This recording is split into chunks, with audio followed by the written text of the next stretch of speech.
Hello everyone. In this video, I will show you how to pay monthly with Amazon. First, open your web browser on your computer or phone. Go to the Amazon website that matches your country. Once the page loads, click on the Sign In button. Enter your email address or phone number and your password. After that, click Sign In and wait until your account homepage appears. Next, you need to find products that are eligible for monthly payments or installment plans. It is important to know that not every product on Amazon supports this option.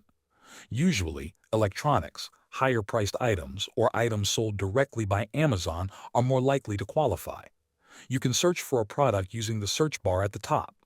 When you open a product page, look carefully near the price section. If monthly payments are available, you will see text that mentions monthly installments, pay over time, or similar wording. Once you find an eligible product, proceed to checkout. During checkout, you will see the available payment options. Select the monthly payment or installment option if it is shown. Confirm your shipping address and review your order summary. Finally, place your order. Amazon will charge you according to the monthly plan you selected. Payments are usually taken automatically from your chosen payment method each month. Thanks for watching.